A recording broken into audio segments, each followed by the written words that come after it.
So back to the international actors.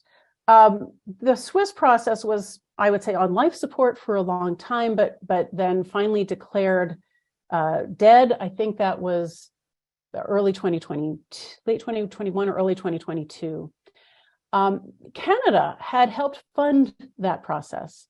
And thanks to the advocacy of groups such as Canadians for Peace and Justice in Cameroon, Canadian groups,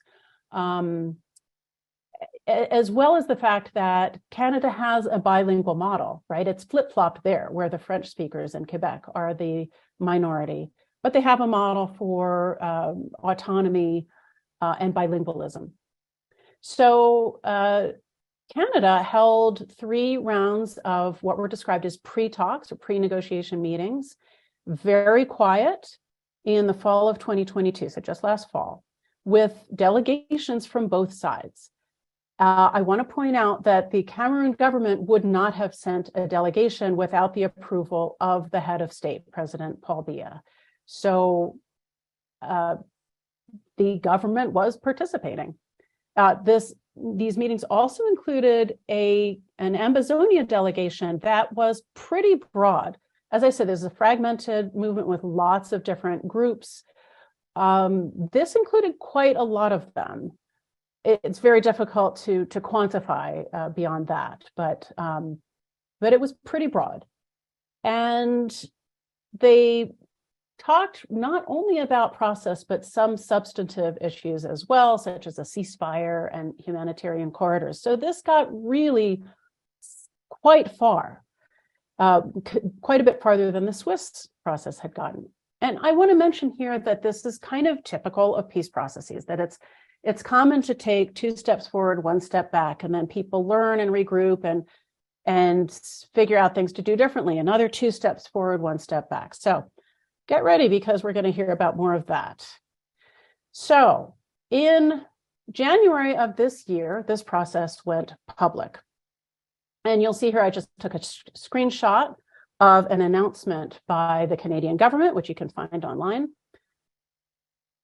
On January 20th, Canada announced it had a mandate to facilitate a peace process. It was January 20th, so wow, huge, huge news. January 21, the Ambazonians announced that they had some problems with the nomenclature used in the Canadian announcement. The Canadians called it the Northwest and Southwest regions instead of the apparently agreed upon language of the former British territory of Southern Cameroons.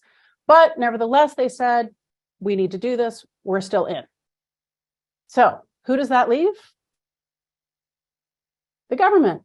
On January 23rd, the Cameroon government announced that it had not agreed to any of this. They had not authorized any foreign facilitator or mediator, and the announcement cited the major national dialogue as the process for addressing this conflict. So completely pulled the plug. This was a stunning chain of events. So, and I want to mention another irony here is that the Ambazonians have been lectured a lot by Western experts on the conflict that they need to unify, that they are too fragmented. The government doesn't know who to talk to. They have to unify. And yet here it appears to have been divisions within the Cameroon government, not the Ambazonia side, that seems to have led to the collapse here. So there is something of an irony there. We at Pathfinders for Peace took a trip just last month, late March. And of course, we were very curious to try to understand what had happened here.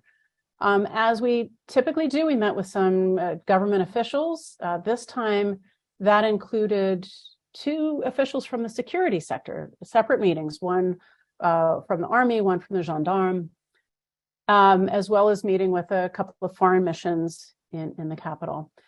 We didn't find out exactly the chain of events that led to pulling the plug, but we did learn that that public rollout may have been problematic from the standpoint of the Cameroon government.